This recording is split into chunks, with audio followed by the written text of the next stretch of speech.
这就是我们今天的主角，耐克的假3莫兰特3代。这一双鞋啊，从它最早在网络上曝光的时候，我就非常关注，感觉耐克好像终于要开始发力了。一改之前几代比较偏臃肿、偏平庸的外观，3代啊，我一眼就爱上了。这外观，我说是莫兰特这几代里面最帅的，应该没人会反驳吧？中底科技也改为了全掌的 Zoom X， 虽然不同于之前 Cut 3身上用的满血 Zoom X 啊，说是用的一些边角料压出来的，但实际的体验那肯定要穿了才知道，对吧？整一个重量控制相对比较一般，单支42.5码的重量差不多在375克左右，虽然算不上特别轻质，但是也绝对不算重，不会成为我们在球场上的负担。OK 啊，基础配置就差不多是这样，除了中底的 Zoom X 之外，其他没有什么特别亮眼的东西。那接下来我们就来好好聊聊它在实战方面的表现究竟如何，看看这一双鞋啊会更加适合哪种类型的球员去进行选择。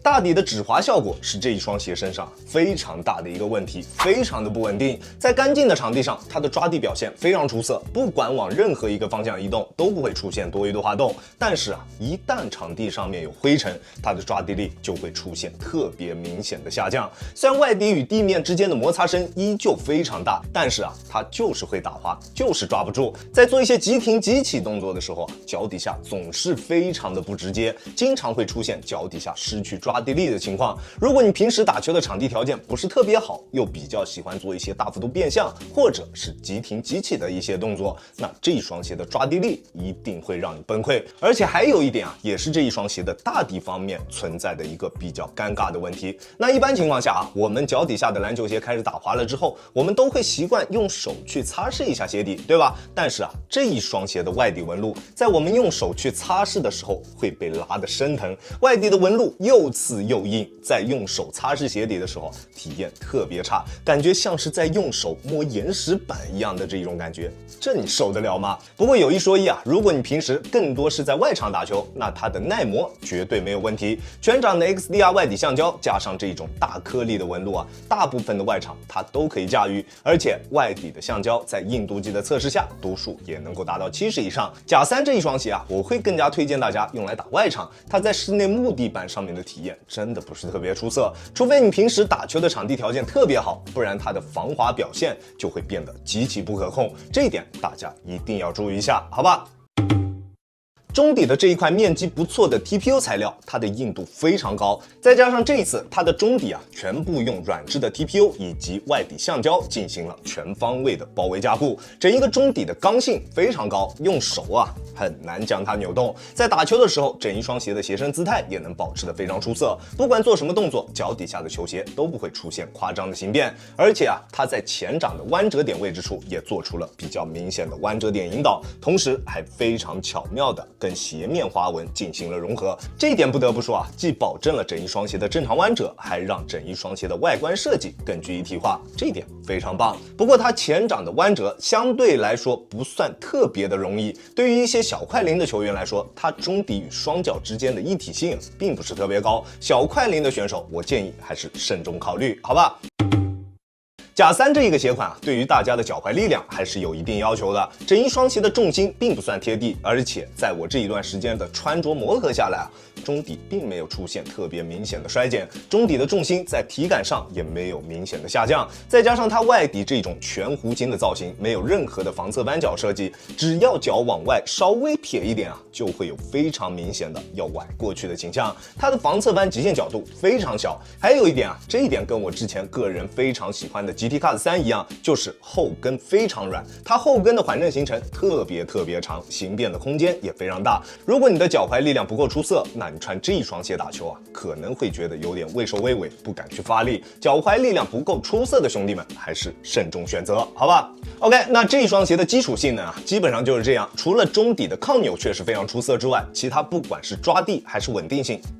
都比较一般，都不是特别好，性能下限还是比较低的。反正就它现有的这些性能表现来看啊，这一双鞋对于脚踝力量偏弱的兄弟们，以及平时打球的场地条件不是特别好的兄弟们来说啊，体验一定不会太好。那接下来啊，我们就来看看它在风格化的处理方面做得怎么样，看看还会不会有什么反转出现，好吧？在脚型适配方面，这一次假3的鞋楦其实跟上一代没有什么特别明显的区别，依旧是一个正常略微偏宽一点点的鞋楦，但是因为这一代在鞋面材质方面的变化会比较大，加上它在大底的中段收的特别窄，对于低足弓甚至是正常足弓的兄弟们来说都不是特别友好。拉紧鞋带之后，足中部的压力会非常大，穿一段时间就会出现明显的足弓酸痛的感觉，需要一定的磨合时间才能好转。反正像我这种足底筋膜炎患者啊，在穿这一双鞋的时候，只要一有休息的时间，我就会毫不犹豫的把它脱下来，让双脚得到放松，不然啊，真的有点难顶。而且它整体的包裹锁定也只能算比较一般，因为它的系带系统并没有给到我们任何的动态鞋带孔，在拉紧鞋带之后，确实能够感觉到整一个鞋面的包裹加压，但是当我们开始动起来，在做一些大幅度变向或者是对抗蹬地动作的时候，鞋面与双脚的一体性并不理想，尤其是在做一些对抗防守动作的时候啊，能明显感觉到双脚在鞋内的位移，甚至啊会有这种翻过来的感觉，非常明显。动态锁定真的不是特别出色，好在它的鞋面强度确实非常棒，在双脚出现位移的时候，高强度的鞋面以及鞋身侧面大面积的中底橡胶上扳都能非常好的兜住我们的双脚，而且啊强度的衰减也比较慢，在我这1周时间的穿着下来，也没有感觉到它鞋面强度有任何的下降，整体的强度确实都非常不错，不管是鞋面强度还是中底刚性都非常高，想要用来打球，甚至是想要用来打高强度的比赛都没有问题。但是整一双鞋的一体性，不管是中底还是鞋面，都没有前2代来的出色，这一点还是挺让我失望的。如果大家比较在意这一点的话，那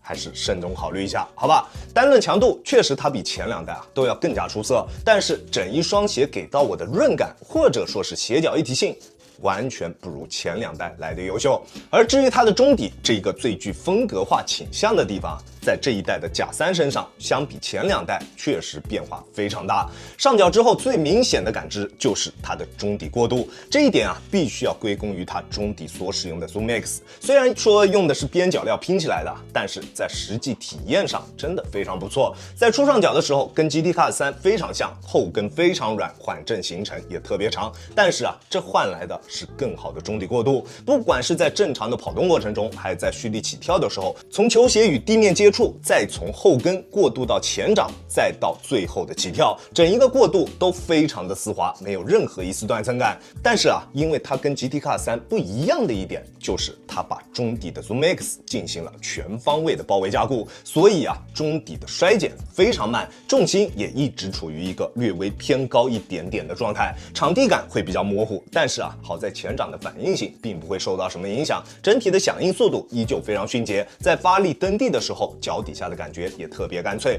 不过啊，如果你想要跟 GT Cut 3身上那种越穿越爽、越穿越自如的感觉，在这双鞋身上很难实现。我180斤的体重，在高强度实战了1周之后，它的中底也没有出现特别明显的衰减。想要通过磨合让它来变得更加贴地，变得更加合脚，这里啊，我指的是它中底方面的合脚啊，这是会比较困难一些的。之所以 GT Cut 3可以做到这一点，很大一部分的功劳还是要归功于它那一副偏厚的记忆鞋垫。鞋垫相比中底材料肯定会更好磨合，对吧？而且这双鞋身上的 Zoom X 啊，我说真的，衰减真的挺慢，都不知道该说它好还是不好了。当年 Luna 虽然衰减快，饱受诟病，但是啊，衰减之后它真的可以跟我们的双脚做到完美的贴合。这也是为什么到现在的2025年 ，Luna 依旧有很多兄弟啊觉得是一项非常不错的科技的最主要原因。而现在不管是这双鞋身上的 Zoom X， 还是其他鞋款身上所使用的 React，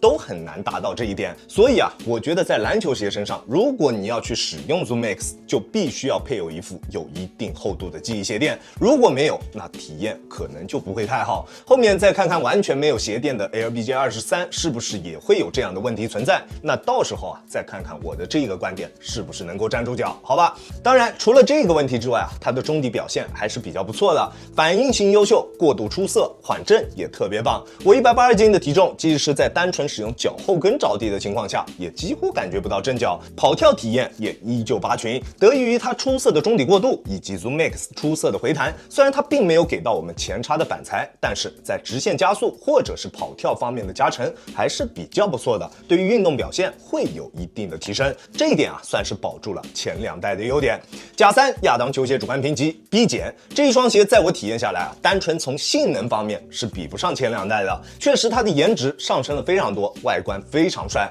但是在抓地和鞋脚一体性方面，跟前2代比真的下降了非常多。而且啊，前2代大家也都知道，没有任何的驾驭门槛，不管什么打法，不管打什么位置，都可以轻松驾驭。但是这一代啊，它对于我们的脚踝力量是有要求的，如果你的脚踝力量不够出色，可能你很难去驾驭它，好吧？确实啊，这一代的外观真的特别帅，有很多兄弟入手这一双鞋的最主要原因，一定都是因为它的外观，对吧？但是啊，它将来的价格，我估计还是会跟之前的1代、2代差不多，因为它的性能确实比不上之前2代，而且啊，它的适配性相对来说也会更窄一些。那这一双鞋会更加适合哪种类型的球员去进行选择呢？首先啊，场地条件必须要适配，干净的室内木地板，或者干脆就是外场的塑胶，甚至是水泥地。然后必须要有出色的脚踝力量，起码你得穿上这一双鞋之后心里不发虚，对吧？如果这2点你都 OK， 那这一双鞋你就可以去进行选择。当然啊，如果你是更加偏向于跑跳型的球员，那它的体验就会更加的出色。但是所有小快灵的球员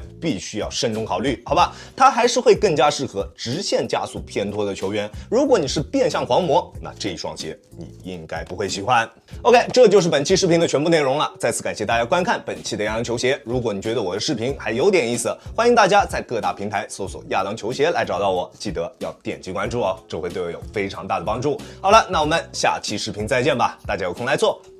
，peace。